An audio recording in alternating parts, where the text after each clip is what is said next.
On March 17th, the US has sent the B-2, its most advanced bomber in the world, to destroy a bunch of sand? Well, you see, this patch of sand is hiding something that could take out the US fleet in the Red Sea.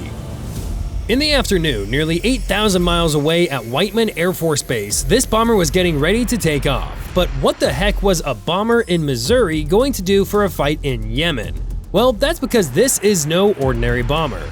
This bomber, the B-2 Spirit, is not only the most advanced bomber in US service, but also the most advanced bomber in the entire world. After taking off from Missouri, the bomber refueled at the halfway point since the trip would take just over 12 hours to get to Yemen.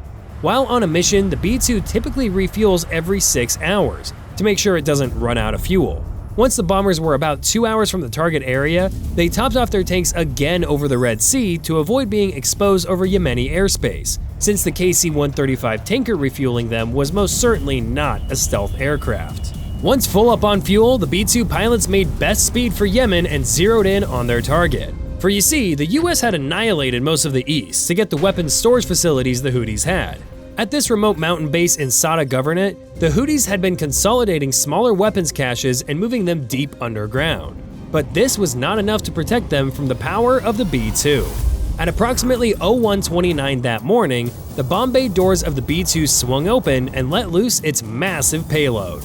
It would take approximately 55 seconds for the bombs to fall 50,000 feet to the underground bunker complex. With each bunker buster's ability to penetrate 8 feet of concrete and 20 feet of rock, it would take about 2 bombs just to crack the shell around each bunker. With 5 targets to hit, that left just 1 bomb each to destroy the insides once that protective bubble was pierced. And that's exactly what happened. Right on cue, the GPS guidance kits on the bombs maneuvered them right on top of each bunker. With pinpoint precision, each bomb fell right into the crater of the previous one. Within seconds, the night sky was lit up with fireballs as the last major Houthi weapons stockpile went up in smoke. But the US was not done yet. Just 3 hours later, the B-52 Stratofortress decided to make an appearance again. With its ability to carry 20 Joint Air-to-Surface Standoff Extended Range missiles, the bomber can target enemy troops from up to 575 miles away. These missiles devastated 4 Houthi training camps to further demoralize the enemy and eliminate the next crop of fighters before they could even enter the battlefield. But despite these overwhelming successes, the Houthis wanted to show that they still had some fight left in them. At approximately 8 p.m. that night, the USS Stout was performing picket duty in an op box about 30 miles off the Yemeni coast when combat watchstanders alerted the bridge to something strange. This otherwise quiet night was about to get a little more interesting. At a distance of about 150 miles, the ship's spy radar picked up the telltale sign of 2 incoming missiles. The Joint Tactical Terminal on board confirmed these launches due to the missile's telltale infrared heat signature. While this may have shaken crews before this war by now, the Stout's crew are battle-hardened veterans and aren't afraid of 2 lonely missiles. This is why the captain replicates the tactic that Gettysburg used the other day, except with a new weapon system this time. If you look here, you'll notice a large box-like structure. This system is called Nolka, and it's similar to Chaff, except way better. On board each of these destroyers are 2 Nolka launchers, one on each of their port and starboard sides. Each launcher can hold 2 Nolka rounds. Just like Chaff, it is a soft defense measure and doesn't actually destroy an incoming missile. But how it protects the ship is unlike anything ever fielded in naval warfare.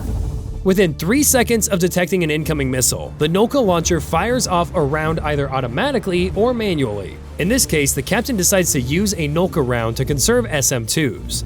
As soon as they launch the round, it screams out of the launcher, and once it gets about 1 to 2 kilometers away from the ship, it activates its radio frequency repeater. This is the secret sauce that turns the simple decoy into a missile's worst nightmare. Although the exact frequency is classified, we know for sure that it mimics the radar frequencies put out by US ships, except it magnifies them. With Chaff's ability to make a 10,000 square meter target, we know that Nolka has the ability to surpass this. With 360-degree coverage, the RF emitter makes it seem like a very tempting target, causing the missiles to steer towards it as the rocket motor continues carrying the Nolka round further away from the ship by the second. At a range of about 30 miles from the ship, the 2 miles drastically change course and head towards the Nolka round that is now harmlessly floating in the wind. Although the missiles think they're slamming headlong into a ship, They instead splash harmlessly into the ocean. However, despite this latest attack being thwarted, the US decides to put an end to these attacks by destroying the thing giving the Houthis their firing data. But doing so could push the conflict over the brink, from a local battle to a full-blown regional conflict. According to initial Saudi media reports, a formation of F-18 fighter jets took off from the Truman at around 0130 on March 19. While this may have seemed like an ordinary strike package, their intended target was anything but normal. As the jets screamed down the southern Red Sea, instead of banking left to go over Yemen, they continued southward in a beeline for the Bab al-Mandeb Strait. Their target was not a Houthi missile site, weapons storage facility, or command post. Rather, it was this ship. This ship is called the Zagros. It is a 1,500-ton Iranian warship. However, this is no ordinary ship. Unlike a regular warship bristling with missiles and rockets, this one is chock full of radio antennas.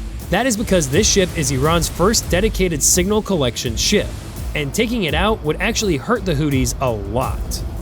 Because the Houthis do not have the capability to get their own firing data, they rely on the Iranians and Russians to give it to them. One of the main ways the Iranians get this data is from ships like the Zagros. Because the ship hangs out around the Bab al-Mandeb Strait, it can give Houthi gunners a heads up whenever ships come by. By passing along the initial course, speed, and location, the Houthis can easily point their radars in the right direction to begin training their weapons. And this is what the US wants to stop. According to Saudi media reports, the American F-18s let loose with a volley of missiles at the ship at around 2:30 a.m. local time. The attack was devastating. According to the report, the ship keeled over and sank within minutes. There were no survivors. In the wake of this report, both the Iranians and the Americans denied the claim. The Americans said they had not sunk any ship, and the Iranians claimed the ship was safely in port at Bandar Abbas. Within hours, the newspaper withdrew this claim. This was a relief for American commanders, as the ship was crewed by Iranian Quds Force fighters, who were part of the Iranian Revolutionary Guard Corps. But despite this retraction, it goes without saying this could very well happen.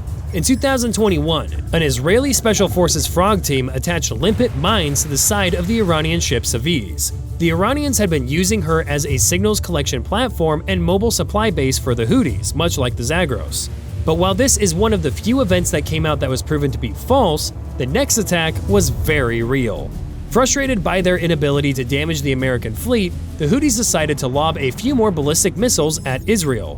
While this was not the first time they did this, it was the first time the Houthis had tried to strike anything but military targets during this engagement. Unfortunately for them, the crew of the USS Carney was ready. At around 10:30 p.m. that night, the Carney's watchstanders were alerted to a ballistic missile launch thanks to their Joint Tactical Terminal. This device receives real-time infrared data from satellites more than 100 kilometers above them. The data tells the watchstanders that the Houthis just launched several ballistic missiles headed towards Israel. Thankfully, they have the perfect tool for that. This is the SM-3 missile. It is the most advanced air defense missile in the US inventory and is the primary weapon when taking out ballistic missiles like these. Despite weighing 1.5 tons, this missile can travel at speeds of up to 13 times the speed of sound, a true hypersonic missile. However, unlike a regular fragmentation warhead, this missile has a very innovative destruction mechanism. This is known as the lightweight exo-atmospheric projectile and is the secret sauce that makes the SM-3 truly revolutionary. Unlike a regular missile that hopes to get within a few dozen meters of its target and take it out with thousands of steel pellets, this missile aims to make skin-on-skin contact using the lightweight exo-atmospheric projectile, or LEAP. How it works in practice is like this. As the SM-3 missiles track toward the target, the spy radar on the firing unit sends the missile updated position data on the threat at least several dozen times per second. As the SM-3 closes within the last few kilometers of the target, it sheds the rest of its body and the lightweight exothermic projectile screams toward the missile. Think of it kinda like a xenomorph's inner jaw in the Alien movies. The part that does all the damage is not the big scary alien, but the small mouth within the bigger mouth. Pretty much the same principle.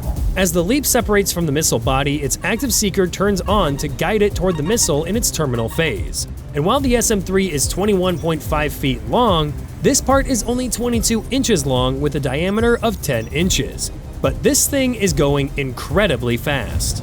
This projectile has to handle some serious temperatures as it travels at around 13 times the speed of sound. In the atmosphere's outer limits, the LEAP has to operate in temperatures as cold as -81 degrees Fahrenheit.